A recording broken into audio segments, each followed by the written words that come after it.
This one is nothing short of an exhilarating roller coaster ride.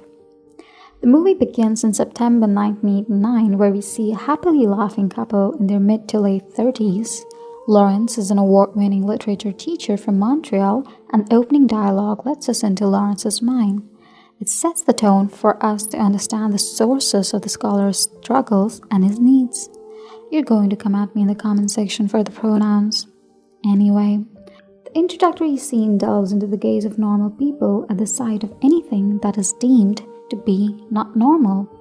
A woman is seen going about her day or so under the scrutiny of onlooking gazes. The way she walks, it seems she is used to it.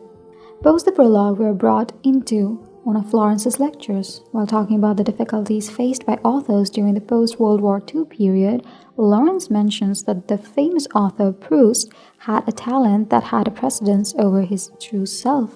He goes on to ask his students if one's writing can be great enough to exempt them from the rejection and ostracism that would affect them if they are different.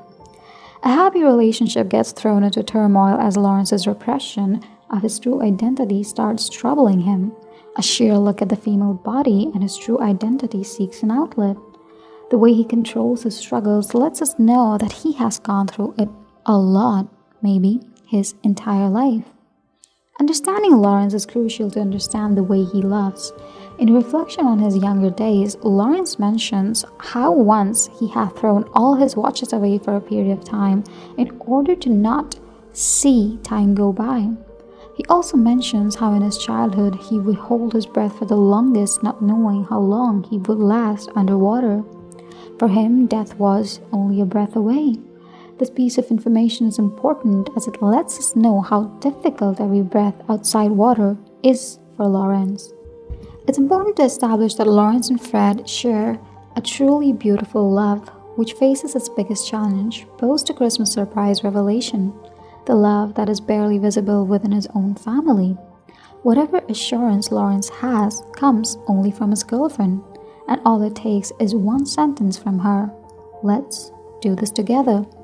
Fred's love for Laurence goes beyond in health and in sickness. She loves him for who he is, who he was, and who he will be. As Fred struggles to keep her relationship with her mother and sister intact, she finds herself becoming an ally to her boyfriend, supporting him in his acceptance and display of his true self. She is seen reasoning with her sister on why her generation is ready for accepting Laurence. She buys him wigs, helps him put on makeup, and becomes his sole support system. The relationship takes a turn when Fred is unable to keep up with the stress that comes along with the changes, and she chooses a separate path for herself, an act foreshadowing to the dialogue that comes later in the movie. Burnouts don't just happen, they're set off by cataclysmic events. This is where the gravity of the gaze, an important element throughout the movie, comes at the center. Even unbeknownst to Laurence, every time she would look away, the gaze of questioning and ostracization would follow her. The turmoil can be experienced in awkward silences, overtly prolonged exchanges, and dry responses that people would grant a once revered fellow colleague. She looks down on a piece of paper and the gaze follows her. People exchange looks when she can't see, and the gaze ostracizes her even in utter silence. As Laurence faces further struggles on her path to navigate the world in her new identity, she seeks help from her family, only to be rejected again. The sheer lack of love, empathy, and care is heart-wrenching to watch. Instead of consoling, Laurence is subjugated to an outright rejection and is asked to face the reality where she would be ostracized, maybe forever. As the challenges start chasing away emotions and peace between the couple, they start distancing themselves. The fights become apparent and they stop laughing. A point comes where Fred asks Laurence who among the two had to be fixed, and one cannot help but think if whatever normalcy came with companionship only lasted till the very nature of the normalcy is questioned. Laurence begins a life without Fred and finds herself in a hermit mode, writing letters of love for Fred, who she calls her AZ woman, the one with whom everything starts and ends. 5 years later, we see a married Fred with a child being stalked by a completely transformed Laurence.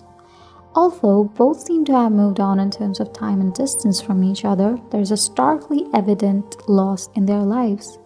Laurence has found company in people who accept her, but love finds its way back in funny ways, and so it happens with them.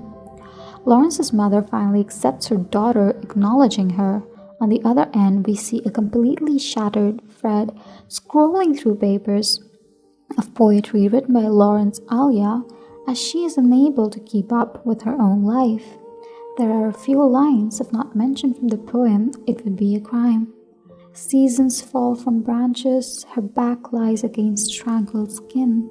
Hope hurts in the house she is in, where winter, like a wounded beast, still the whitest bricks couldn't keep a rose from blossoming. In response to the poetry written by Alia, Fred, who's still in love with Laurence, sends her a letter stating, "You have crossed the borders of my life, of my town, of my street. All that's left is my front door. I think you know where to find me. Fred." The lovers reunite and escape to an island where the impending truth that eventually Laurence may undergo a sex reassignment surgery surfaces, and Fred finds herself at a breaking point after her husband finds out the truth about her rekindling with Laurence. As lies and truths come out of the box one after the other, both the lovers find themselves standing on the verge of a decision that would this time change everything for them. What happens next is an experience in itself, and ruining it would be a second crime. You must experience it for yourself. Standing at almost 3 hours, Laurence Anyways shows the societal aspect of being different in a beautiful way. What it manages to capture with even greater gravity is the fact that when one finds true love, if one finds true love, it would go beyond gender, sexuality, or any other aspect of politics. After crossing every border, it would eventually come knocking at the lover's door. That's it for today. See you in the next one.